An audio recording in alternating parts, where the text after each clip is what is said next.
it's Mrs. Morlan. Thank you so much for joining me today. Did you know it's April? And April is National Poetry Month. And this is one of my favorite times of the year to read and enjoy poetry.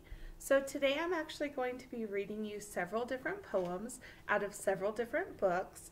And I'll be sharing with you a little bit about the collection and why I chose that poem. Okay? So the first, so I'm not going to read the whole book, but I am going to share with you bits and pieces that I love out of each of these books, okay? So the first book, or the first poem comes from the book called Confetti, Poems for Children. The reason I selected this book, sorry about the glare, is because a lot of these poems are English and Spanish. And so I know a lot of my students can read and actually speak in Spanish, and I think that's a really amazing gift that you have. And I hope that if you can understand and speak Spanish, that you don't lose that gift, okay? And so these poems are colorful, they celebrate nature, and they also are written in English and Spanish. So I highly recommend this book, okay? It's called Confetti. The poem I'm actually going to read for you today is called The River Song. Oh, these pictures are just, let me show you. Look at that picture. Isn't that beautiful? So, oh, actually it's called River Voice. I'm sorry, River Voice. In the desert, the river's voice is cool. In canyons, the song of rock and hawk. In the desert, the rio's voice is cool. In valleys, the song of field and owl. In the desert, the river's voice is cool at dusk, the song of star gleam and moon.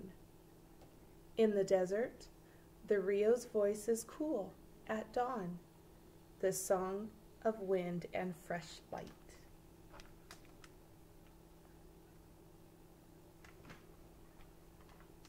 That poem did not rhyme. It's called or there was a couple words that rhymed, but most of the poem did not rhyme. That's called a free verse poem. Okay. I almost like the way that it kind of looks like a river tumbling down the page.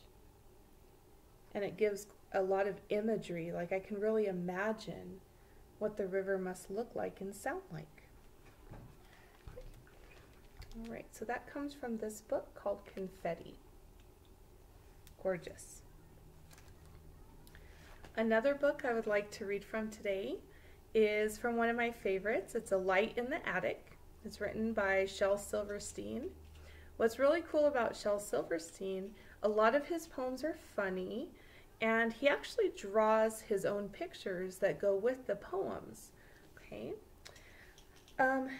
So even though there's some very silly poems in here, I'm actually going to be reading you one of my favorites that he has ever written.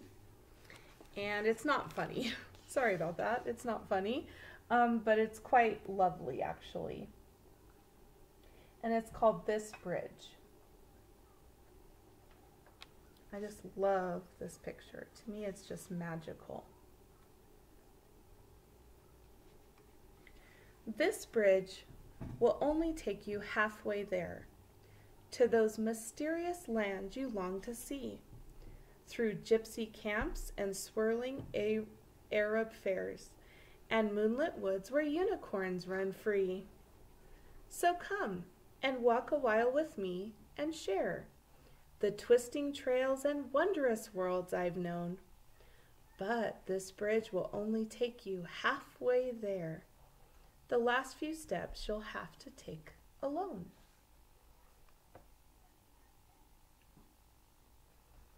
This poem kind of reminds me of our school year, right? So we started the year together and we worked through most of the year together. But now you're kind of like this little child here at the end. You're going to have to finish the last few steps alone. But is that true? No. You always have me, kids. Never forget. You always have your teacher, okay? I'm always on your side, and I'll never not be. Okay?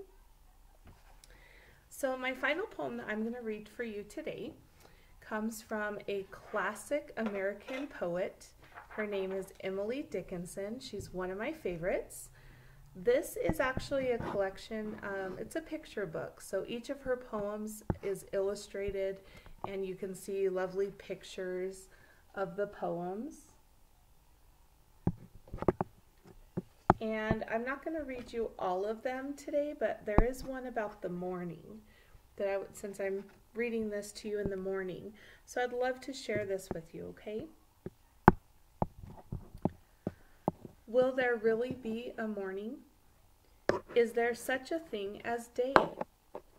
Could I see it from the mountains if I were as tall as they? Has it feet like water lilies? Has it feathers like a bird? Is it brought from famous countries of what I've never heard? Oh, some scholar, oh, some sailor, oh, some wise man from the skies, please to tell a little pilgrim where the place called morning lies.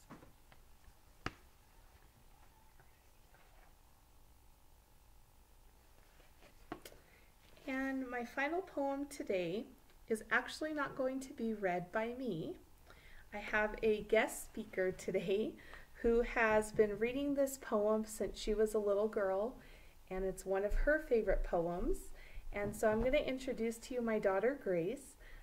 She has a poem that she's memorized, so she would like to share it today with you. And when she's done, I'll show you a picture of the poem, okay? All right. Hope is the thing with feathers that perches in the soul and sings the tune without the words and never stops at all. And sweetest in the gale is heard, and sore must be the storm that could abash the little bird that kept so many warm. Do you like that poem, Gracie? Yes. Yes, and here's the picture that the poem, the book illustrated to go with the poem. Hope is the thing with feathers. I love that. So during this time, when you're at home and you're with your family, I hope that you don't lose hope and you remember that you're not alone in all of this. So we are together, even if it's just through the computer. I'm here to help you and support you.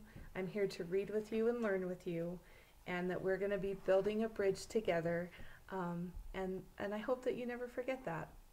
If you get a chance, since it's National Poetry Month, if you would like to write poems this month or read more poems this month, please reach out to me. I'd be happy to share all that I have about poetry with you. Have a great day, and I'll see you tomorrow. Bye. Bye.